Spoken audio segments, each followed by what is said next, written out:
আপনারা বক্তব্য দিচ্ছেন ক্ষমতায় আসলে আওয়ামী লীগের সব মামলা উঠিয়ে নেবেন। আপনাকে কে অধিকার দিয়েছে সব মামলা উঠিয়ে নেওয়ার? কে ম্যান্ডেট দিয়েছে সব মামলা উঠিয়ে নেওয়ার? আপনারা তো কোনো স্বাভাবিক প্রক্রিয়া ক্ষমতায় বসেন নাই।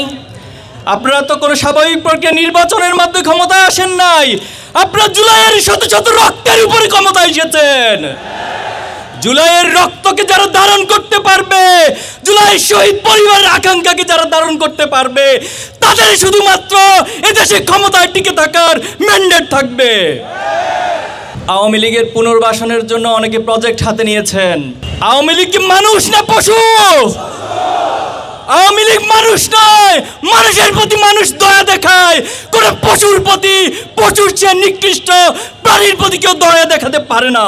আপনারা বক্তব্য দিচ্ছেন ক্ষমতায় আসলে আওয়ামী লীগের সব মামলা উঠিয়ে নেবেন। আপনাকে কে অধিকার দিয়েছে সব মামলা উঠিয়ে নেওয়ার? কে ম্যান্ডেট দিয়েছে সব মামলা উঠিয়ে নেওয়ার? ক্ষমতায় আসার আগে নিজেদেরকে ক্ষমতার চেয়ারে কল্পনা করা শুরু করে দিয়েছেন। হাসিনাকে আমরা একটা লাল কার্ড দেখিয়েছি। যারা ভবিষ্যতে পেশিবাদী স্বৈরাচারী আচরণ করার চেষ্টা করবেন তাদের জন্য ডাবল লাল কার্ড এই প্রজন্ম তৈরি করে রাখবে ইনশাআল্লাহ। সংগ্রামী উপস্থিতি, এক একজন বিদেশ থেকে বসে বসে এই দেশকে পরিচালনা করছে। আপনারা দেখছেন খুনি হাসিনা ছাত্র সমাজের অভ্যুত্থানে পতন ঘটে হেলিকপ্টারে পালিয়ে গিয়েছে।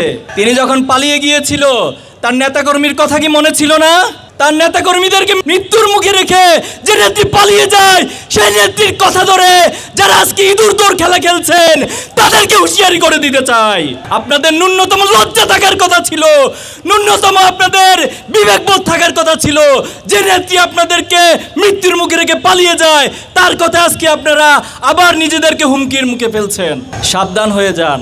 গতকাল কয়েকদিন ধরে সারা দেশে যে অরাজকতা সৃষ্টি করেছেন, অগ্নিসন্ত্রাস শুরু করেছেন। ময়মনসিংহে বাসে আগুন দিয়ে গাড়ির ড্রাইভারকে হত্যা করা হয়েছে।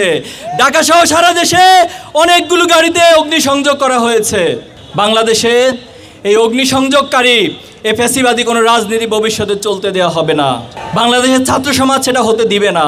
সংগ্রামী উপস্থিতি, আমরা সরকারকে আহ্বান জানাবো অতি সত্বর জুলাই গণহত্যা সহ বিডিআর হত্যাকাণ্ডে যারা শহীদ হয়েছিল, শাপলায় যারা শহীদ হয়েছিল, বাংলাদেশে অসংখ্য আলেম ওলামা নেতৃবৃন্দকে যারা হত্যা করেছিল, যারা জুলাই গণহত্যা চালিয়েছিল, তাদের প্রত্যেককে যথাযথ বিচারের আওতায় আনতে হবে।